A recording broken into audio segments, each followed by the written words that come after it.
Another ThyGap Thursday, and that only means one thing. It means another ThyGap podcast.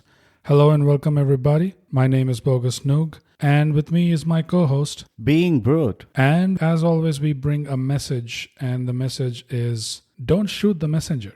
Brute, welcome back. Yet another episode. Bogus, you have no idea how excited I am to be back and recording this podcast with you. So give me some idea. How excited are you? Honestly, the idea is about how when you come down and we start recording and you suck up this whole energy in the room. Right. I feel like, why am I here? What is it that I am supposed to do with this guy? And then I realize it's not about Bogus. Mm-hmm. It's not about Brute. Mm-hmm. It's about what ThyGap has to speak to its audience. And that gets you excited. That gets me overly excited. It's close to orgasm.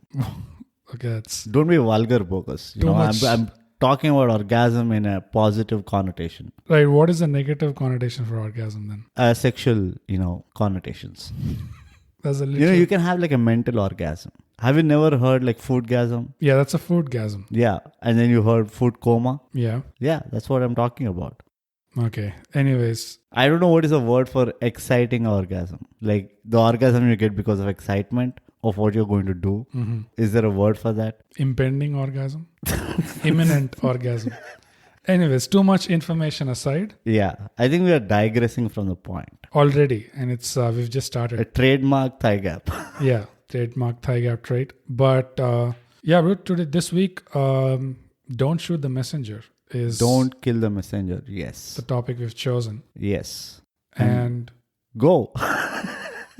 No, okay. So I'm going to ask you mm-hmm. a question. It's a very, very common knowledge. I mean, this phrase. The phrase. Yeah. Don't kill the messenger. Mm. But why did we pick on this, Bogus? What's your school of thought? Why do you think it's important to speak about? Brute, you know how nowadays everything is, we're pretty much in clown world. Yeah. Which is up is down, down it's is a circus. Up. Yeah. It's an inversion of everything the way it was supposed to be. Don't use big words. Inversion. You lost me with inversion. You lost me with the last podcast title also. Oh, the bathroom incubators? Yeah. I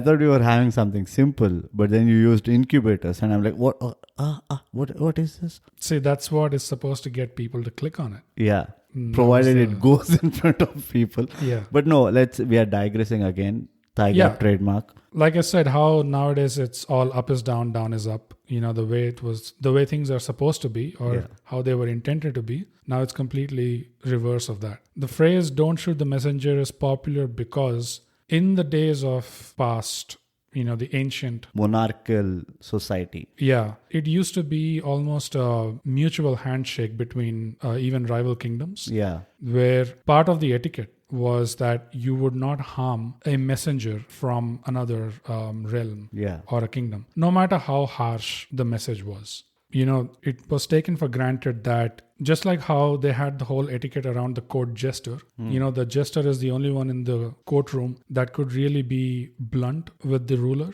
in as many words, and still they get a pass because that is the ruler's reality check. Yeah, pretty much. They have the wild card. Yeah. They could do anything. And the emperors allow that. Yeah. It takes some amount of maturity, I think, to allow something like that, because if you are the ruler, if you are the emperor, and you have... I knew you would say that. Yeah. And if you had absolute power over your entire domain, then there is no reason for you to make allowances for this kind of arrangement. One guy who trolls you all the time, pretty much, and that too in public, and you allow for that, you feed this person. Similarly, you have rival kings, rival kingdoms, and whenever words had to be exchanged, obviously the king himself could not travel, could not send like a WhatsApp text or whatever. Yeah. Had to send somebody in person. And so this person was like, the embassy or ambassador, and they could speak on behalf of that king.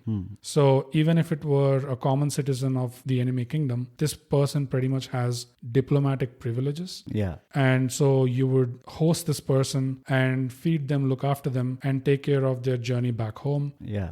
Even ensure that it is safe for them, regardless of how stern the message is or that they harsh. convey, or harsh. And it was taken for granted also that if any messenger was to be harmed, that's pretty much a declaration of war.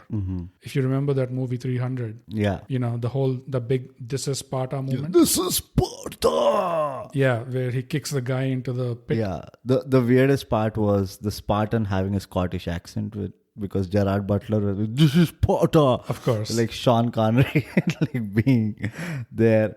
This is Sparta. Yeah, it's a very bad Sean Connery accent. But, I'm not surprised. But the two questions that pop into my head, like off the bat, because I'm too smart. The first question is, did you ever wonder what kind of qualifications or what would be the job interview like for a messenger of a king? Because he has to delegate also, right? He has to kind of give the message, then give him, like the king might ask him questions, or I don't know, the ministers might ask him question, and the messenger had to like justify them. Yeah. Right? I mean, it wouldn't simply be like reading out a scroll like how they show in movies.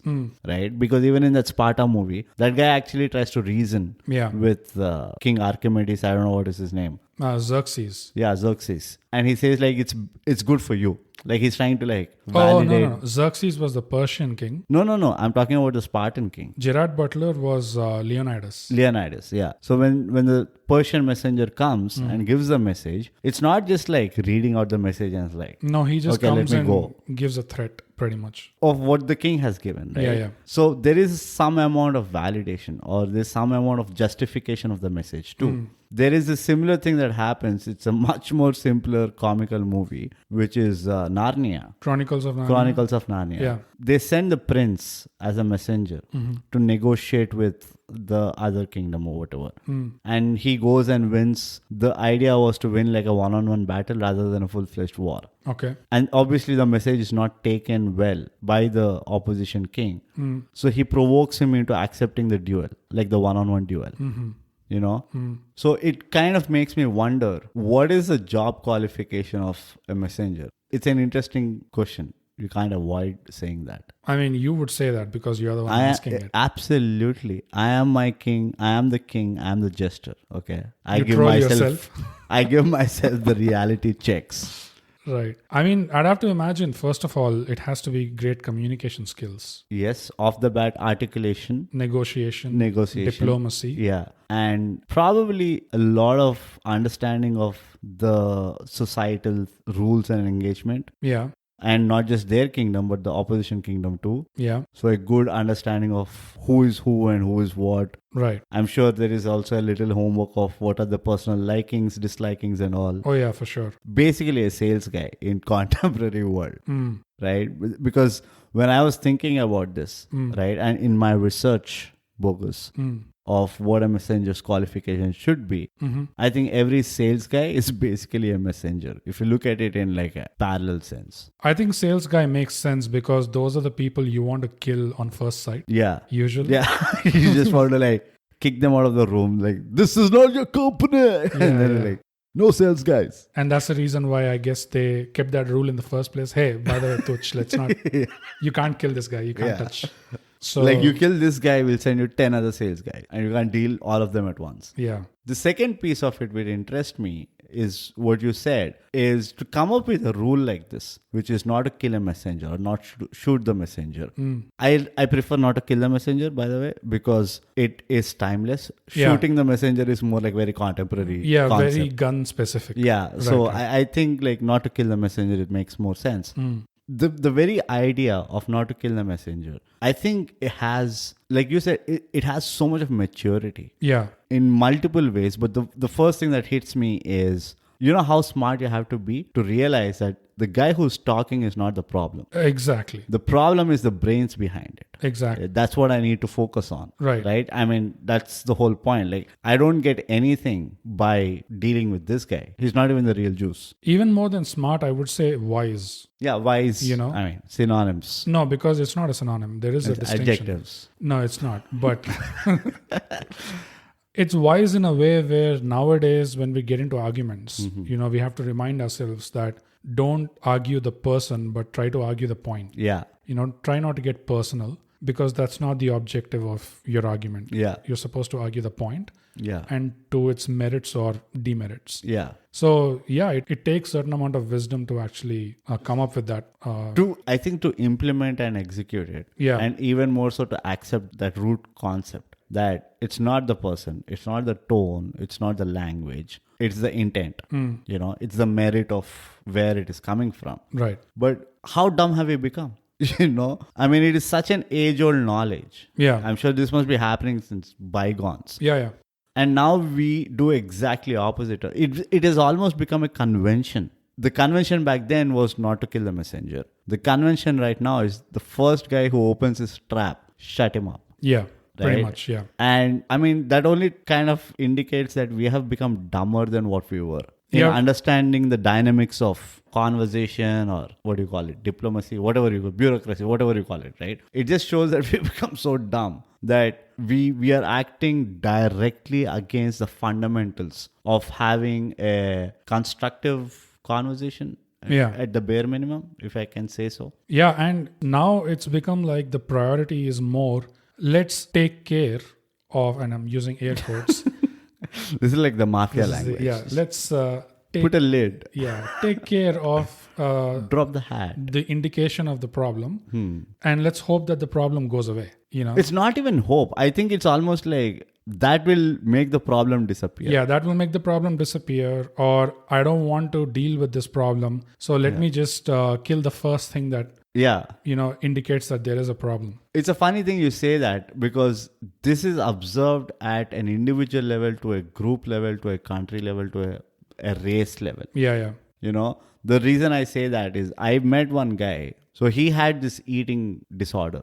Okay, not a disorder, but he's someone who loves food, and that was, he knew that it's not a good thing. Right. Now you can replace food with anything that is with your imagination. And his solution was not to worry about the repercussion. Okay. And he felt that would solve his problem of whatever was happening to him physically or mentally. Oh, okay. It's basically like, for example, I'm a smoker and I'm like, oh, you know what? If I don't think about lung cancer, then I am okay with smoking. Exactly. Yeah. And it's an attitude, right? Yeah. And it's dangerous. And the same thing goes to like at a race level also. Oh, it's okay. If I don't worry about what will happen 100 years later to our race, then I'm good. Yeah. And it also ties back to one of those concepts that you said, like, you take out accountability and people will do whatever the fuck they're asked to do, right? Yeah. And that is a scary proposition. And it all trickles from this simple fundamental of don't kill the source of, don't kill the messenger. In another way is like, respect the source from where you're getting information. And then you can sit and cross the bridge of how do you solve the problem. But we are doing it completely ass backwards. Yeah. We kill the source, like right up there. And we give it fancy names like bad influence, unnecessary commitment. Yeah, it reminds me of Mario Puzo's The Godfather, the book, in which Don Corleone, the character, is famously known to have to always insist on getting the bad news first. Yeah. Like if there's any bad news, he has to hear it as soon as possible. That's a rule in his particular mafia family. Right. Imagine if you have such a rule, and such a rule would not be possible if you were to react negatively to the messenger. Yeah. Right? Like who in your mafioso family would feel brave enough to come to you with bad news if they knew that you didn't have the maturity enough to focus on the problem rather than the person who is bringing it. Yeah. And you mentioned bad influence is literally what happened to me in my own life. Like in my schooling days, there was an instance where, like how in school, especially I'm talking about boarding school. Never been to one, so. So in a boarding school, you're pretty much isolated, right? So your world is that pretty much You're COVID trained. Pretty much. Yeah. So your world is completely limited, and whatever goes on there, it's like, there's a saying, it goes something like, it takes one in an island or something like that. One person in an island gets sick. That pretty much means the entire island is at risk or something like that. So that was kind of the world, or that is kind of the world in boarding schools that are, completely isolated from. I think it was for the leprosy or something. Your like homestead. I'm not sure. So in the boarding school, we used to have our lecturers also stay with us, in the residential buildings. And as you would expect, some of those lecturers some were psychotic, some were friendly, some were kind of naughty, aloof, but then some were known to be close to the boys. Like some lecturers were so friendly that the boys always felt like they could trust them with whatever was going on, and that they would understand, almost like a big brother kind of relationship. So we had one such guy, and I happened to notice something that was quite troubling to me that was going on. I don't want to get into specifics, but and it shook me enough, I was quite young. It shook me enough when I saw it that I thought I need to tell this to someone. And it's not going to help by just talking to my classmates about it, because even among them, there were only a few I could trust. And those guys already knew about this stuff. And they were powerless as I was. Right. So I wanted to maybe affect some change. And so I thought maybe this is where I could trust someone in a position of authority. And so I took this lecturer into confidence because, we had that impression that he was a big brother kind of a guy. He would understand and all that. So I took him into confidence and I explained to him in detail, like what I observed, what I saw. And I didn't spare anything in my description, right? I can imagine that. Yeah. And I was like very accountant-like about it. I was not getting too excited, too emotional. My priority was that this is the person who can help me in this situation. And so I need to provide information with as much transparency as I can. Yeah. And so I recounted whatever I saw in complete detail. He just listened to me and he said, all right, it's good that you brought this up to my attention, and don't worry, I'll look into this. You go back and, sleep. Take it easy. I'll take care of it. Yeah. You've done a good job, boy. Yeah. Those kind of words. So I felt like I felt light, like a burden was lifted off. Yeah. Someone at least listened to me and they can do something about it. And we all had a very positive impression about the guy. Yeah. But then I found out later that this guy started going to my close circle behind my back, and he started interrogating them. He started bullying them into stopping associating with me. He was saying like, why would you associate with this guy? You can't believe the things he talks about. Like, this guy actually was offended that I could speak to him so openly. Not to him so openly, that I could put it in words, what I saw, without any hesitation. It's as if you see a serial killer who's not just a serial killer, but he likes to, and I'm not going overboard because there have been real life instances of this in the US. There have been serial killers who don't just like to kill and be done with it. They like to do stuff with the bodies. Be naughty. Not only be naughty, they like to cook them, all the kind of stuff. Store them in the fridge. Let them go. Yeah. And so it goes to that crazy extent in this particular example. And so imagine if you saw that. You wanted to report that to the police, right? The cops. Yeah. And there you go and you shy away from describing what's going on because it is too indecent or something. Imagine if you describe it to the cops and they say, oh my God, how could you actually say that with your mouth? How could you say such blasphemous things? Yeah. And they throw you in jail. Yeah. That's pretty much what happened to me. This guy got offended that I could freely just describe what I saw without having any hesitation. And he completely ignored what I reported to him about. Instead, he chose to focus on this. Do you think it comes from, that kind of behavior? Okay. Good example, by the way. Well described. 4 points to you. Thank you. But what I get curious about is, where does that kind of behavior come from? Does it come from insecurity? Does it come from incompetence of not being able to face the challenge? Like, where does that kind of behavior? The reason I'm curious about it is, in my theory, if we figure that out, we might figure out the current convention of killing the messenger, because this seems to be a norm. Yeah. Right. Yeah. And you see that in corporates. You were mentioning school. Yeah. I've experienced that in college, where like the whole scent of a woman thing. You don't snitch just because somebody higher up the authority is asking you to, and because you didn't, suddenly the whole focus is on you. Now it's no more about the person who the system had a problem with. Right. Suddenly it's not the problem of misbehavior or hanky-panky or anything. Right. Suddenly the whole focus is this guy didn't snitch. That's the system. The system is focusing on we don't have enough snitches. And that troubled me more. And I'm like, you are telling me that you have a problem with me because I chose not to go by your rules, right, and stick to my principles. So this behavior, right, this whole attitude of forcing or bullying or cornering people into, I don't know, in the name of good again, right? That's like the whole mantra. Yeah. In the name of good. Yeah. You are not doing this. I don't know what the fuck is a greater good. My world is not that big. Yeah. My world is about like 5 people around me in college, right? Right. Or 20 people around me, whatever.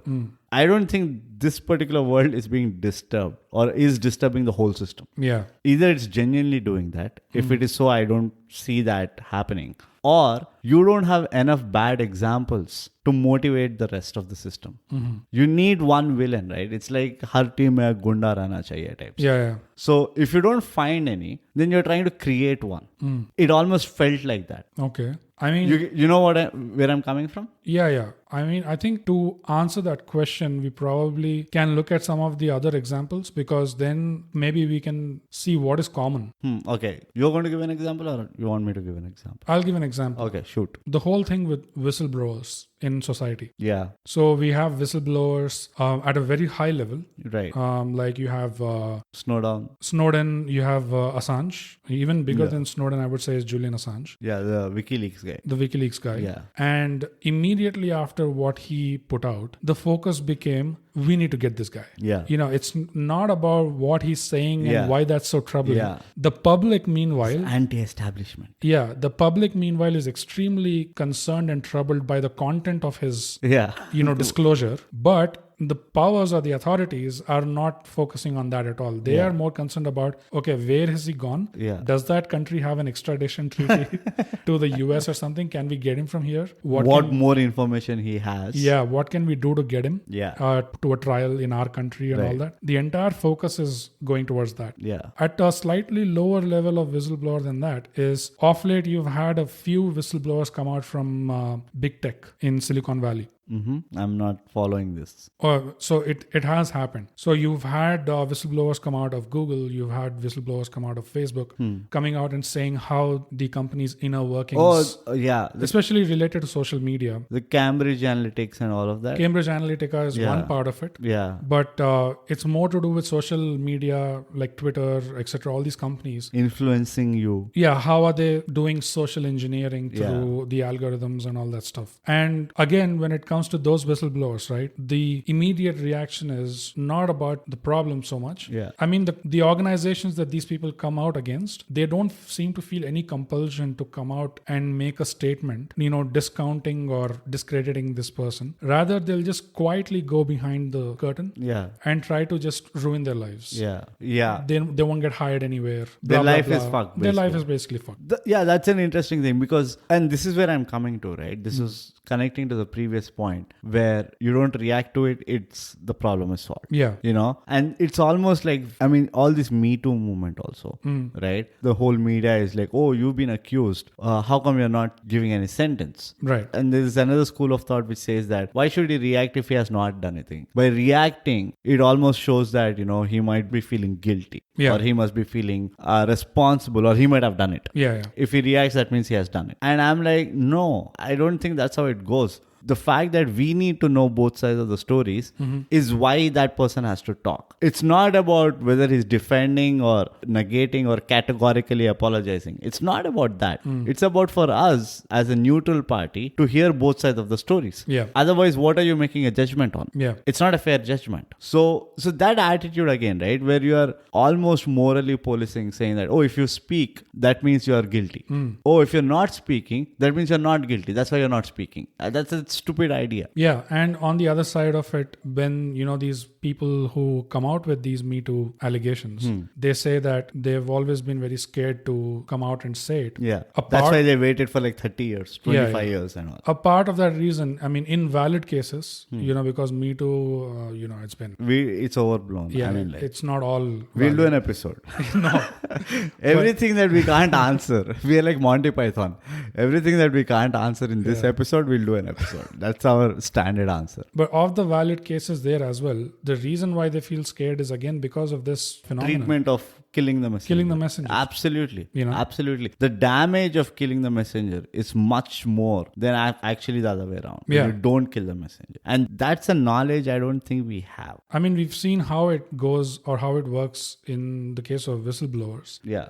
Where pretty much if you're going to be a whistleblower at that level, even at a corporate level, you're sacrificing yourself. Exactly. Yeah. It's a known thing. Like imagine the level of frustration or dejection that person must be having to actually say that now, you know what, I don't give a fuck if I get killed or not. Yeah. I need to go out and speak about it. Yeah. There must be some degree. I mean, we all have that degree of I can hold it. Yeah. Fuck, I can't hold it anymore. I have to go tell it to people. Yeah. And if you look at the scale of things that are happening, these whistleblowing have changed the global perception. Or at least that was the intent. It didn't change, I guess. It's still the same. But at least the intent was to, give a global awareness. And you do it something at a local level, you're crucified. Yeah. Now imagine doing it at a global level. You can only exponentially increase the crucifixion effect. Yeah. And still they went ahead and did it. That means we need to first sit and understand that, oh shit, this guy must have seen so much of darkness. Exactly. It's a two-layered message that's coming out. Yeah. The first message is, of course, the content of their disclosure. Yeah. And how bad it is or whatever. The second layer is, imagine if knowing the consequences, this person still chose to come out. Yeah. Imagine how bad it must really be. Yeah. And for how long it's probably been going on. Yeah. Yeah. That's the second underlying message there. It is just about us who are receiving the message, technically. Why are we not emphasizing or pushing it more? Right. That is my problem. My problem is more, like, I'll give you an example. Like, when you know something is going wrong, we often tend to not do anything about it. Yeah. Even at our scale. I don't know why is that thinking. And I'm guilty of that too. It's not that I'm preaching it. And if we were not guilty of it too, like, we'd be on the streets right now about something or there are millions of problems that affect all of us. Yeah. We'd be out there, doing something about it. Yeah. And I'm generally out only when I'm out of smokes. Yeah. We're doing a podcast. Inside. But yeah, I mean, it is something that we need to think about as a group, without any cadre, without like hierarchy. We all have to rethink, how do we inculcate the concept of not killing the messenger? You lost me at as a group because I have no faith in groups. It's like we are completely useless when it comes to groups. We're the most dysfunctional group. Yeah, ever. Like, the worst kind of things come to the surface first. With the fact that we are not even as efficient as a bunch of ants. Yeah.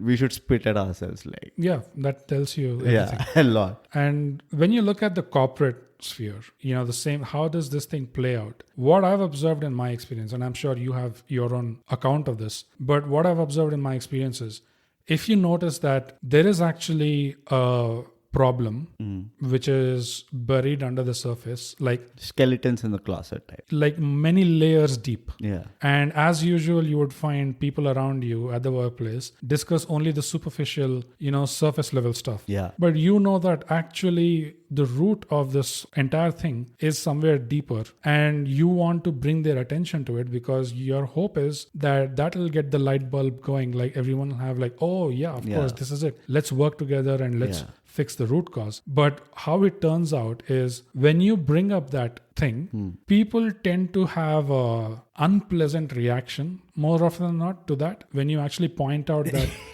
there's a much deeper thing. I know what you're talking about. And they react negatively, or they have an unpleasant reaction, or absolute indifference. That, or what I've seen in my case is they just say, okay, yeah, that sounds interesting. Why don't you do it? Why don't you take it up? Now, in terms of, ownership, and in terms of giving credit where it's due, in an idealistic world, that seems like a great thing to do. Like the person who brought up the problem must be smart enough to tackle the problem. Yeah. So why don't we make them the head of this problem solving effort so that they can fix the problem for us? But unfortunately, it's not done in that vein. Yeah. The way it is done is, why don't you do it? And that's it. Yeah. It's never like, do you want to fix it? Why don't you fix it? Tell me what resources you need. Just tell me everything you need. I'll go even basic. I'll put myself behind you, to support your effort. It's never like that. I'll go even basic. You don't ask the messenger for a solution. It should be that simple. Yeah.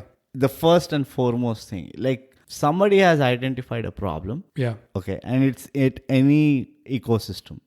If they have identified the problem and they have come up to you, who is a superior, the convention is that you have a better understanding because you have the bird's eye view. Yeah. So you should be knowing that if the problem exists at a particular place, then it's a particular resource or person or whosoever it is the person who's responsible to solve that problem. You know what I mean? No, exactly. I agree. Because a good leader would understand that there always are different people with different strengths. Yeah.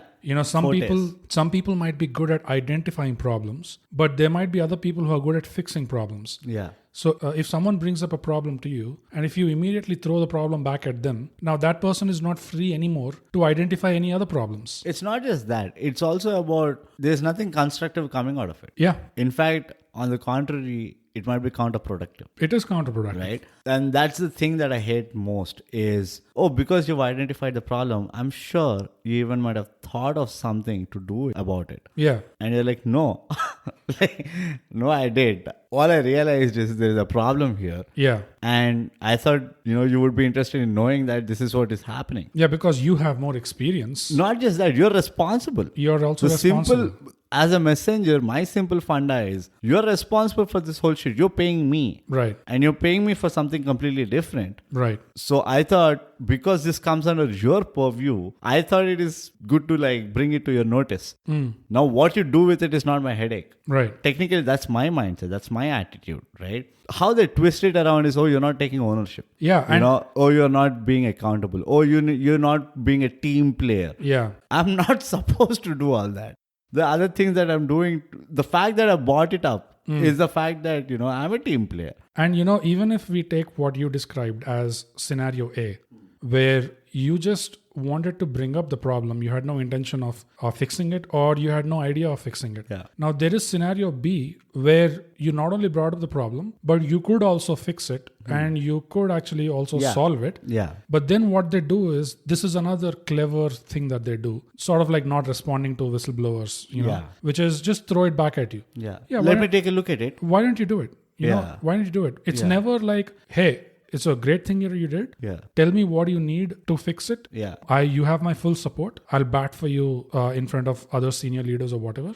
Let's make a full effort of it. Tell me what you need in terms of resources or whatever. It's never like that. Yeah. So why don't you do it? Because they know that when you really point out something deep, it takes a lot of effort to actually... overhauling the whole... And it takes a lot of effort and resources to fix it. Yeah. So if they just throw the whole thing at you, they are already setting you up to fail. Yeah. And they know that. And that's the sly thing that they do. Yeah. These are the unfortunate things. Yeah. And it troubles me.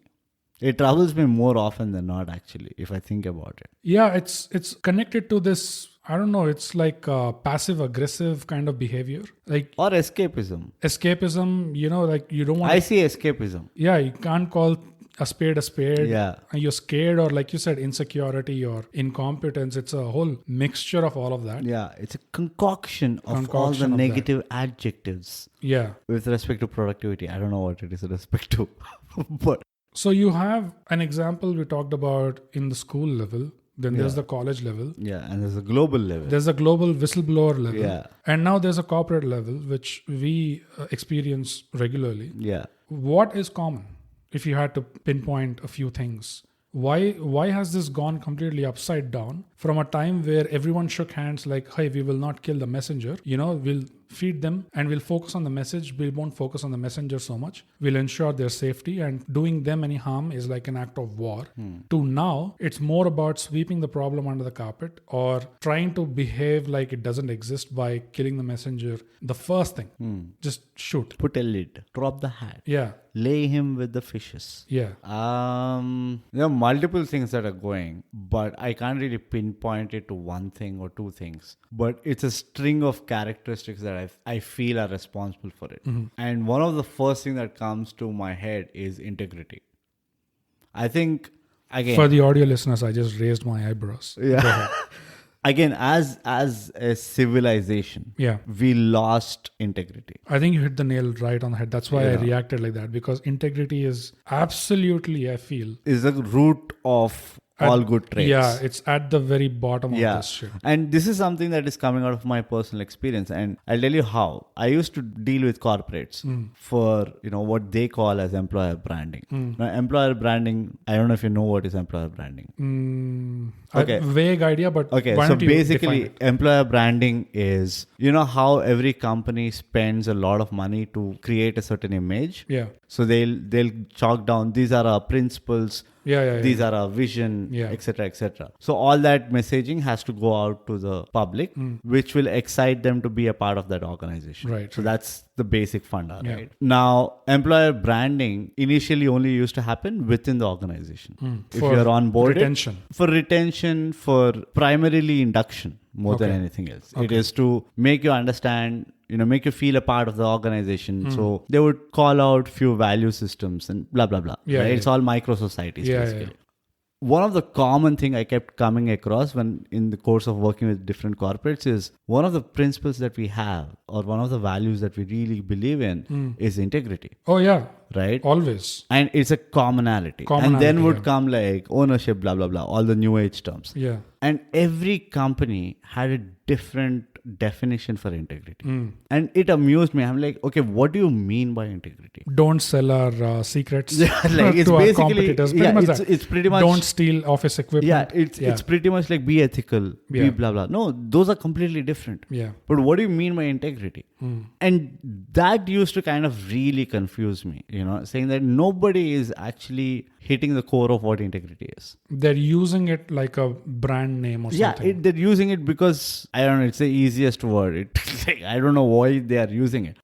And I believe that has exponentially grown. I don't know when this problem for integrity started, but we don't talk about integrity today as the real integrity. No, we don't. We don't talk about where integrity comes from. It's problematic nowadays to talk about that. Yeah, right? Yeah. And I think that is where we lost sight of the concept of going for the merit, going for the intent, the concept of don't judge a book by its cover, all these things, right? For me, the one prime thing is I think we lost a lot of integrity as individuals, and that just compounded into, as a civilization, we lost integrity. And that's where the downfall started. And there was a time way back when, we didn't have technology. It was a different We don't world. know that. By the recent study, the ancients... No, not that old. Okay. I'm just saying in the middle. Somewhere. Okay. The known history. The known history. We have a time when, they were not as advanced as we are today in terms of materialistic, whatever things that we have. But at least they had the integrity that we will not shoot the messenger. We will keep a court jester, whose very purpose is unpleasant. These are basically positive reinforcements, right? But how is that positive? Why I feel having a court gesture to be a positive reinforcement as an outcome is when you're at a stage of power, then you eventually attract a lot of yes men. Yeah. You need a reality check. Yeah. So you need that one guy who's not amused by your power, who's not attracted to your wealth, but he's treating you as just another person. Yeah, he doesn't sniff your farts. Right? He doesn't sniff your farts. So basically, a jester, Tenali Ramakrishna did that to someone, Sri Krishna Deva Raya, I guess. Yeah. So you had always that one guy. I think the really smart leaders always had that one reality check, which is why I call that having a positive reinforcement. Okay, so it's a positive reinforcement in that world where integrity actually exists. Yeah, once again, this is with the kind. I think it goes hand in hand. The very fact that you are able to put that person tells that you are a person who has integrity. Yeah. If you have a jester who's being killed every day and there's a new jester coming, just because you don't like him making fun of you or giving you the realistic picture, then there is no integrity there. And back then they also had certain stigma around going against these practices. Like if a king killed a messenger from a rival kingdom, people would actually use that as a slur against them. That, oh, what kind of a king you are? You just kill the messenger, like you went against our social norms. Right. So even if the messenger died, whatever happened, that king would never be able to remove that mark off his back. Yeah. That he went against a thing of integrity. He went against the agreed upon norms. Yeah. Nowadays we have nothing like that. And I think that's where it all starts. Then comes a lot of other things. The concept of, like we discussed, right? Escapism. Yeah. You don't want to face the problem. Yeah. As long as I don't know about the problem, I'm fine. Yeah. So the moment somebody exposes the problem, you cut that source. Yeah, I think I don't think I want to go any further than integrity. As far as this topic goes, I think that absolutely hits the nail on the head. The real reason for all of this is a degradation of integrity. Yeah. Absolute loss of definition, loss of the meaning, the real meaning of that word. And maybe in the future, if we want to expand on this, we'll do another episode on this. Like I said, every question that we can't answer in this episode is a new episode. Yeah. For our listeners out there, what do you think is, or what other aspects do you think, are the driving factors behind this upside down clownword bullshit that we're looking at, which is, you just practically just playing shoot the messenger like whack-a-mole. As soon as one guy comes up with a problem, he just put him down. But the one time they should have actually killed a messenger was the guy who created his whole Valentine's Day. Yeah. That one idiot who had to sacrifice himself to, I don't know, snitch. Yeah. Not snitch, sorry. To bring a king and queen or a prince or princesses together. Garners. I mean, do you know the story? I don't even believe those stories. No, but do you know the story of why they celebrate Valentine's Day on Feb 14th? The Hallmark has to send little greeting cards. That's the business side of it. Yeah. Basically, there were these two random kingdoms who were rivals. And somehow, like in every other fictitious story, the prince fell in love with the princess. They have to, yeah, of course. And the princess fell in love with the prince. Right. So, long story short, the kingdoms were about to get into a war. And the princess thought that the prince is also involved in this whole shit. So, she doesn't stop her father or whatever. And the prince is thinking the same. So, then finally, the princess thinks of because women are sensible. Right. She writes a message or some shit and sends this guy saying that go as fast as you can and never stop. Don't stop till you actually deliver this letter to the prince or the king or whatever. And it's a heartfelt letter of, we can come together because, let's be friends. Let's be friends. Right. I like your guy. Yeah. Blah, blah, blah. So this idiot doesn't stop and he runs till the king's throne or whatever. The moment he delivers, he faints and he dies. Oh. Okay, because he's been running for whatever days. Right. And hence the whole and the guy, the messenger's name was Valentine. Oh, okay. And hence, it's Valentine's Day. It's the day where lovers will profess their love to each other and celebrate their, whatever the fuck they do. And then, like you said, Hallmark made it a huge event. And then, the diamond companies, the jewelry companies who all come together and have a huge party. Potato, if they would have killed that guy, the moment they saw him running from a distance, things would have been a lot more easier for guys. You said the anxiety and the pressure that they feel on Valentine's Day, no guy would have felt it today. You said women are, sensible when she wrote that letter. But I think what she probably might have written is, why do we need to, go to war and make it so literal? If we want to be enemies, let's just become family relatives instead. And we'll just bitch about each other, we'll backstab each other, and we can have fun till we die. Yeah. Why just one day end it all on a field? You guys have no idea. You can do this for years. Yeah. There is more to this than you think. Yeah.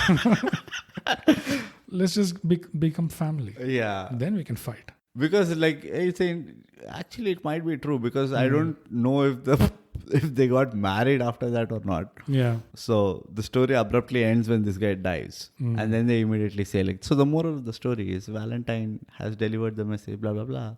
Happy Valentine's Day. That's the one messenger they should have killed. But he died himself. I mean, before he gave the message. Before he gave the basically. message. Yeah. Like they should have shot him from the distance. Like, Yeah. So with that twist to the episode. Hypocrisy. Write into us at mindthygap@gmail.com, or you can follow us on our socials and DM us on Twitter. We are at ThyGap, Instagram @_ThyGap. And let us know, apart from integrity, if there were any other aspects that you felt would be relevant to this whole don't shoot the messenger or don't kill the messenger thing that we're actually seeing. Or actually give nowadays. us instances where it's justified to kill the messenger. Yeah, and in your personal life, if there are any stories or examples, like we related a few, where you notice this thing to be happening, those would be helpful as well. So we can form a cult in a bathroom over the guys who don't kill the messengers. Yep. And with that, the message for the day is ThyGap. Subscribe. And share. Hey, thanks for listening. You can follow this podcast on Spotify to get notified of new episodes every Thursday. We're also on Apple Podcasts for those of you who have partaken in the forbidden fruit. If you liked what you heard, leave us a 5-star rating and a comment. Say anything like the quick brown fox jumped over the lazy dog. A rating and a comment really helps us out. It's free, and I'm told that's a great price. But enough about us, huh? Tell us about yourself. Leave us a comment. Our Twitter is @ThyGap and we are _ThyGap on Instagram.